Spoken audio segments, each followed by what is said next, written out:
Baik, kita akan melanjutkan untuk pertemuan yang kedua, yaitu tentang materi yang sama, fungsi sosiologi untuk mengenali gejala sosial di masyarakat.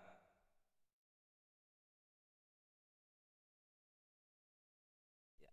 Yang pertama, fungsi dan peran sosiologi dalam mengkaji gejala sosial di masyarakat. Istilah sosiologi pertama kali digunakan oleh Auguste Comte di tahun 1798 sampai dengan 1857. Jadi Auguste Comte ini juga disebut sebagai bapak sosiologi dunia. Ya. Comte menyatakan bahwa sosiologi adalah ilmu tentang gejala sosial yang tunduk pada hukum alam dan tidak berubah-ubah. Kemudian menurut Peter A. Sorokin menyatakan bahwa sosiologi merupakan hubungan dan pengaruh timbal balik antara aneka macam gejala-gejala sosial.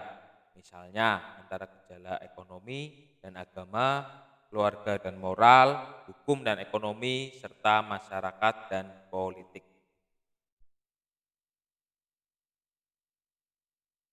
Ya. Istilah sosiologi berasal dari bahasa Latin dan Yunani, yang yaitu socius dan logos. Socius bahasa Latin berarti kawan, tetapi dalam arti luas masyarakat. Ya. Sementara itu logos dari bahasa Yunani berarti kata atau berbicara. Dengan demikian, ilmu sosiologi berarti ilmu yang mempelajari tentang masyarakat. Ya. Jadi sosiologi itu adalah ilmu yang mempelajari tentang masyarakat, di mana di dalam masyarakat itu ada manusia, ya, sekelompok manusia ya, yang mereka itu saling berinteraksi. Ya, jadi sosiologi itu mempelajari tentang hubungan sosial antar manusia ya di dalam suatu masyarakat tertentu.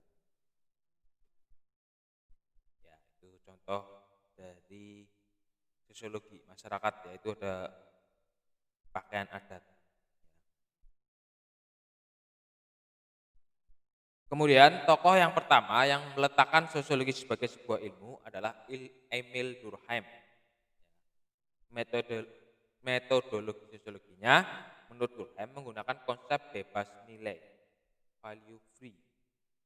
Menurut konsep ini, seorang sosiolog dalam melakukan penelitian terhadap masyarakat perlu melakukan batasan antara objek yang diteliti dan peneliti.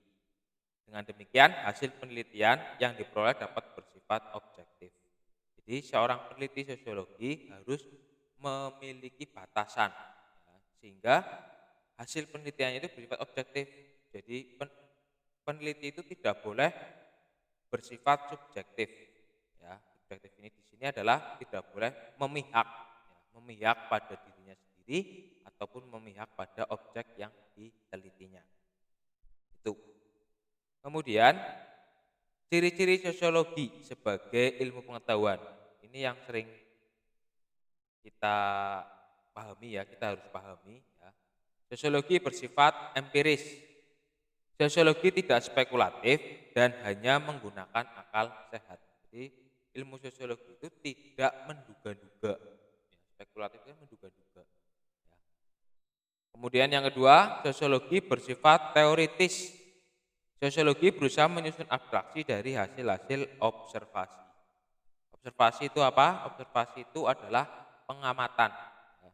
Jadi setelah kita melakukan pengamatan terhadap suatu masyarakat atau pengamatan terhadap objek yang kita teliti, kemudian kita mencoba untuk menyusun abstraksi, menggambarkan hasil pengamatan yang kita amati itu tadi.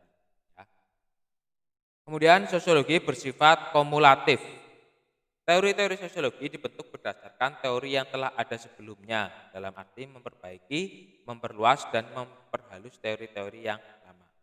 Jadi penelitian sosiologi itu tidak berupaya untuk menciptakan suatu teori baru, tetapi mencoba untuk memperbaiki teori yang sudah ada. Ya, misalkan teori kemiskinan di tahun 90-an berbeda dengan teori kemiskinan di tahun 2005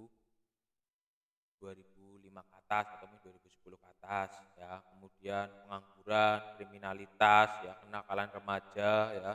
Remaja tahun 90-an berbeda dengan remaja tahun 2010-an. Itu adalah suatu bentuk teori tentang sosiologi ya. Jadi bersifat kumulatif. Kita mencoba untuk memperbaiki. Kemudian yang terakhir bersifat non etis ya.